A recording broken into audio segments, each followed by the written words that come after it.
Hey everybody, movie reviewer next door here, and I'm back with another review. This time I saw Latency.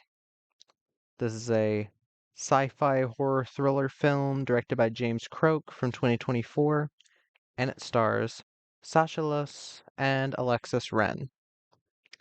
In this film, when professional gamer Hannah, who suffers from acute agoraphobia, receives new equipment that enhances her game, she begins to wonder if it is reading her mind or controlling it. So, what did I think of Latency? Well, there's a lot of good stuff in here, but overall, it does. This is not a good film. I want to like it. There's a lot of legitimate talent involved in this, but as a film, I don't think it works. But let me get to the cast. Um, Sasha Luss plays Hannah. Again, she's a pro gamer, acute agoraphobia, so she doesn't go outside or tries not to go outside. Um, I've liked Sasha Luss ever since I saw her in Anna. I've seen her in a couple other films since then. I saw her in Shattered, which was kind of a very middling, romantic, like thriller, uh, kind of Fatal Attraction type thing. She was barely in it though. And Shiro's, I wouldn't say is a great film, but I did get a kick out of it. I got a kick out of Sasha Luss, Wallace Day, Sky Jackson, Isabel Furman, all teaming up against this terrorist. I thought that was an interesting concept, and it did have some good humor to it. Um, but this film, uh, I do like Sasha Liss ever since seeing her in Anna. I thought she had a really great presence. She could do the action choreography. She looked fucking stellar in it. Like the action choreography is what sold her in the role. Because when I first saw Anna, I was like, I'm not sure about this actress, but I watched it because Luc Besson, I love him as a filmmaker, and again, Leon is my favorite film. So I was like, okay, kind of a Nikita type thing. She's brought up from something like that. I know I'm talking a bit too much about that, but like she is the reason that I think that film works a bit more than it would have if they had picked some random other model. Because she has the presence, she knows how to do the modeling stuff and make it look good. She knows how to do the action scenes, and she's stellar in them, and they're very violent, which is good. And yeah, she sold that role. So I've been very adamant on focusing on her career. It sucks that possibly because of some controversy surrounding the film that got advertising pulled, they could have possibly killed Sasha Liss's career. But one of the best things about this film, her acting, she sells everything throughout the film, and I did feel for her character, most likely due to her.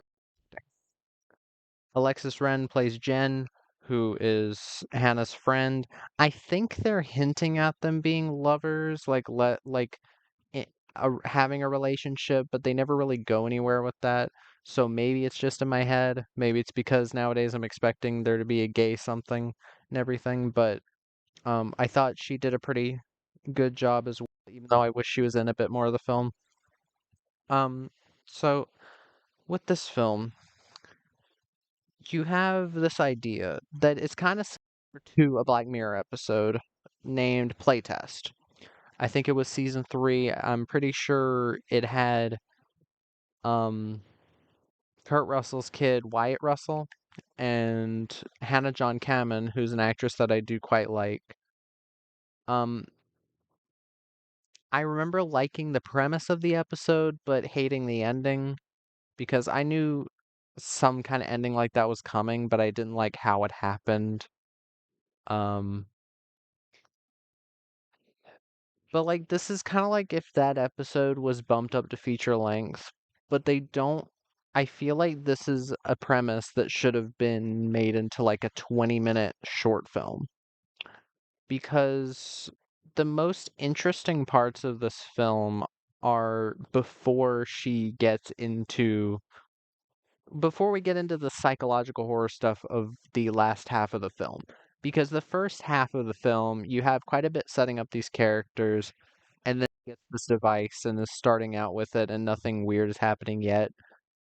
About the moment when weird stuff starts to happen is when this film goes massively downhill. Because it went in exactly the direction I expected it to. In that, yeah, the AI is evil, it's taking over her mind, it's forcing her to do stuff, and this film becomes very predictable.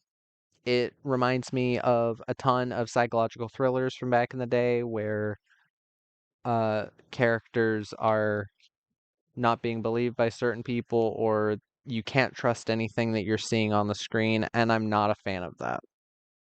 There are films that do that well. Jacob's Ladder does it well. Gothica, I think, does it well. Even though it's a bit different, it's more of a ghost thing. But that's one of my main issues with this film. There's plenty of good stuff in the film, filmmaking wise, that I will get to. But the film's best moments are before all of the psychological horror stuff goes down. This film is at its best when it's exploring the main character's agoraphobia. Because I think they do a good job of illustrating it without making it feel like a superfluous detail. It actually makes you feel for the character. There's this kind of extended scene of her going to the door because apparently when she gets packages, she has them left with her neighbor, uh, Jen, who brings them down to her so that she doesn't have to like sign for the packages or like open her door herself. She'll usually unlock the door, a person will come in, close the door, and then she'll lock it back. And this scene is very well done. I will give it that. Every time Sasha Luss's character has to deal with going outside, I think Sasha acts it so fucking well. And that's, again, one of the main strengths of this movie. And something I was hoping would get me to like it a bit more. But yeah, like the way that she like nervously like goes out of the door and opens it and everything, and I mean the guy bringing the package is also kind of being a dick. These are the best parts of the film. Again, the best parts of the film are when you just have her talking to her friend Jen, or when she's actually like going through symptoms of agoraphobia. And I'm not gonna say I'm myself am agoraphobic. I'm not. I'm just kind of an insider for some reason. But I did feel massively for this character during those scenes.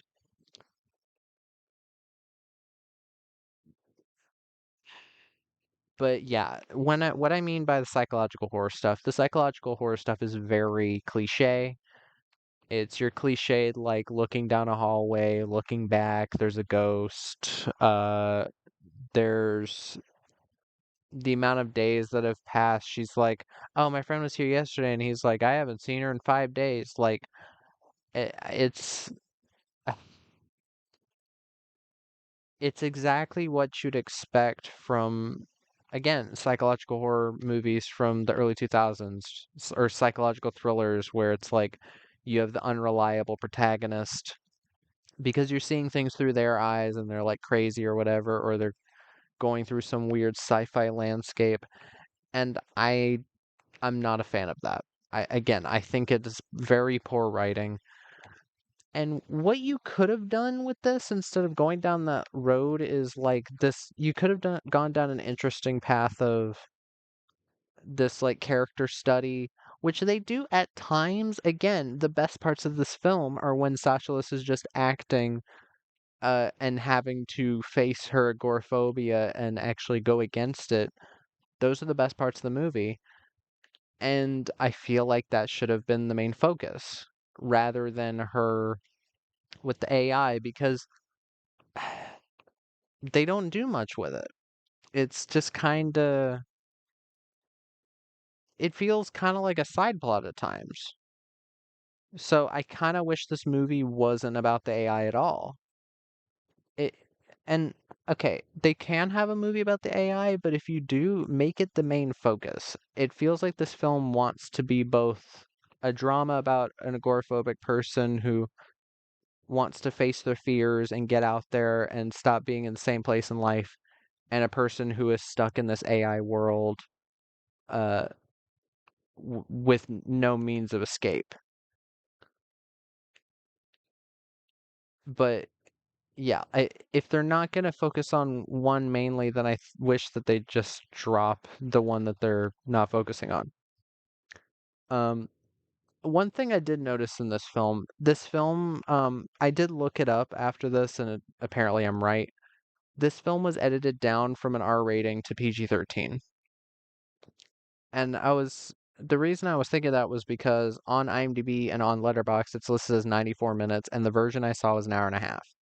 So I'm guessing an entire 4 minutes was edited out of this. I hope to God that 4 minutes wasn't story shit, because the story here is almost indecipherable. Because ever everything from about 40 or 45 minutes into the film to the end is almost indecipherable. The only things that I could pick up on were, it's not that I was looking away from the screen or paying attention to something else. I was paying attention the entire fucking time. I'm not stupid. The most I could interpret from this film was the ending was a mirroring of something that happened in her childhood, and the there's like a ghost girl that or there's this girl in the apartment building that wants to play games with her, and then every time she tries to talk to her she goes away, and I was like, okay, there's going to be a twist with this, and there is, and it's exactly what you'd expect if you've been paying attention to the movie. And I feel like this ending would pack a lot more of punch the